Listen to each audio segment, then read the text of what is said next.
اعوذ باللہ من الشیطان الرجیم بسم اللہ الرحمن الرحیم واصبر نفسک مع الذین یدعون ربهم بالغداة والعشی یریدون وجهه ولا تعد عیناک عنهم تريد زینة الحیاة الدنیا ولا تطع من اغفلنا قلبه عن ذکرنا واتبع هواه وكان امره فرطا۔ اور جو لوگ صبح شام اپنے پروردگار کو پکارتے ہیں اور اس کی خوشنودی کے طالب ہیں ان کے ساتھ صبر کرتے رہو، اور تمہاری نگاہیں ان میں سے گزر کر اور طرف نہ دوڑیں کہ تم آزمائش زندگانی دنیا کے خاصگار ہو جاؤ۔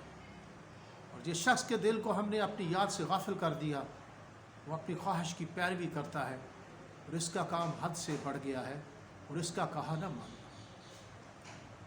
یہاں ایک بات تو یہ بیان کی گئی کہ جو شخص اپنی خواہش کی پیروی کرتا ہے، اور دوسری بات نہ دوڑیں کہ تم آرائش سے زندگانی دنیا کے خاصگار ہو جاؤ، کہ جو دنیا کی جو زندگی یا آرائش ہے اس کے پیچھے بھاگنا نہ شروع کر دو۔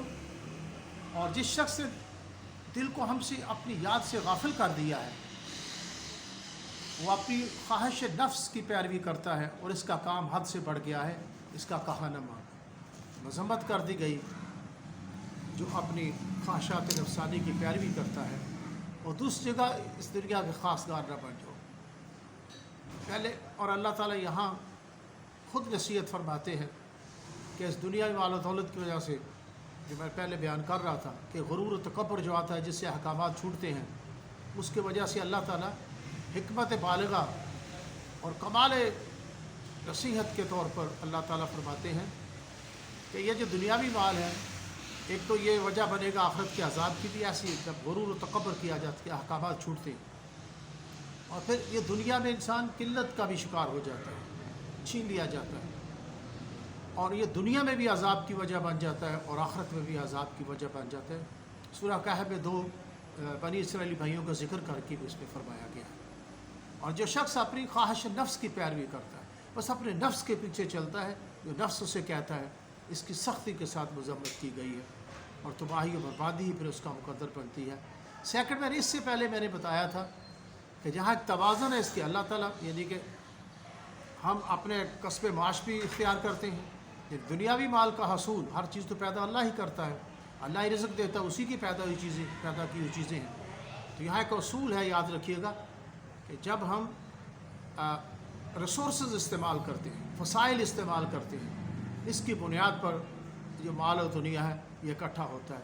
یہ اللہ نے یہ قانون اپنی رحمت عامہ کے تحت سب کے لیے عام کیا، چاہے کہ ہندو ہو، چاہے کہ مسلمان ہو، چاہے کوئی کافر ہو، چاہے کہ یہودی ہو، نصرانی ہو، جو بھی وسائل استعمال کرتا ہے، ذرائع، ریسورسز، سورج کے ذریعے روشنی ملتی ہے، آپ کھدائی کرتے ہیں زمین سے وہ چیزیں نکلتی ہیں، پیدا کردہ سب اللہ تعالیٰ ہی، اس سے دعا مانگو دیتا ہے۔ تو جہاں تک اللہ نے طریقہ بھی بتا دیا ہے کہ ہم جو ہے، میں آپ کو بتا رہا ہوں، ہم ذرائع استعمال کرتے ہیں، ریسورسز استعمال کرتے ہیں، کسب معاش اختیار کرتے ہیں، ہاتھ پاؤں مارتے ہیں، یہ دولت بھی ہاتھ آ جاتی ہے۔ کچھ لوگ تو اس لیے مایوس ہے کہ ہمارے پاس کچھ نہیں ہے، بھی ہاتھ ہلانا پڑتا ہے، اور یہ تو کتے بلیاں حشرات الارض وہ بھی اپنا رزق ڈھونڈ کے لے آتے ہیں، ان کی کون سا کوئی پرماننٹ جاب، سرکاری نوکریاں لگی ہوئی ہیں، ٹھیک ہے، یا ان کو یہ پینشنیں مل رہی ہیں۔ اب اسی چکر میں کیپٹلسٹ نے جو انتہا پرست لوگوں کو ایکسپلائٹ کرتے ہیں، یہ ان کے کھیل ہے، ریسورسز کے اوپر قبضہ کیا ہوا ہے، تم یہ کام کرو گے تو تمہیں میں اتنے پیسے دوں گا، اتنی پڑھائی کر کے آؤ گے تو یہ دوں گا، ٹھیک ہے۔ ایسا نظام تعلیم خوف پیدا کرتا ہے، خوف زدہ لوگ ہیں، بس مجھے وہ نوکری مل رہی ہے تو مجھے ملے گا۔ اللہ کی دنیا وسیع و عریض ہے، کاروبار سے ہمیں شرم محسوس ہوتی ہے، ہم کام کرنے سے ہم گھبراتے ہیں، ایسی کشمیر ہماری اپنی غلطی ہے۔ ایک تو لوگ رزق سے رو رہے ہیں، اور جو بہت کما لیتے ہیں ان کے لیے بھی ہے کہ وہ غرور کا شکار ہو جاتے ہیں۔ کمانا کوئی مسئلہ نہیں، اس میں گھبرانے کی ضرورت نہیں ہے، لیکن یہاں اللہ فرماتا ہے کہ جو اس کے خواستگار ہو جاتے ہیں، اسی کے پیچھے پڑتے ہیں، اس کی پرست کرنا شروع کر دیتے ہیں، ان کی یہاں ان کو ڈرایا گیا ہے، یا ان کو نصیحت کی گئی کہ اس سے بچو، اس سے غرور و تکبر نہ حاصل کرو، اور جو خواہشات نفسانی کی پیروی کرتا ہے۔ یعنی جن لوگوں کو اللہ تعالیٰ نے مال و دولت عطا کیا ہے، اس کو اللہ آزماتا ہے تو بھائی اللہ کے راستے میں اس کو خرچ کرے. وَأَمَّا السَّائِلَ فَلَا وَأَمَّا الْيَتِيمَ فَلَا تَقْهَرْ. اپنے نبی سے ڈائریکٹ اللہ مخاطب ہوتا ہے. تم نہ اس کو دھکا نہ دینا یتیم کو. وَأَمَّا السَّائِلَ فَلَا تَنْهَرْ. جب کوئی سوال کرنے آئے اسے انکار نہیں کرنا. میرے بھائیو، آپ نے اکٹھا کر لیا اتنا، اللہ نے دے دیا ہے تو آزمانے کے لیے اللہ اس میں آزمائش شامل ہو جاتی ہے. پھر اور اللہ وہ اتنا ہی آزمائشیں بڑھ دو. غریبوں کو دو، مسکینوں کو، سوال کرنے والوں کو دو. بچے جو پھرتے ہیں غریبوں کے، ان کی تعلیم کے لیے بندوبست کرو، انہیں ہنر سکھاؤ.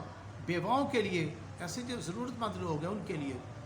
اور یہ ایسے بھیجا، یہ این جی اوز ہیں، یہ خود کھا جاتے ہیں بہت سے پیسے. یاد رکھیے گا، یہ میں آپ کو بتاؤں، یہ انہوں نے بھی کمائیوں کا ذریعہ بنایا ہوا ساتھ. یتامہ مساکین کے نام پہ یہ پیسہ بٹورتے ہیں. تو افلا یتدبرون، تدبر کے ساتھ خرچ کرو گے، امتحانات سے بچو گے. اور اعمال صالحہ، تو میرا موضوع ایک تو اعمال صالحہ ہے اور ایک یہ ہے. تو یہ بھی اعمال صالحہ ہے کہ ہم اس طرح کریں، اللہ کے راستے میں خرچ کریں تو امتحانات سے بچ جائیں گے. السلام علیکم.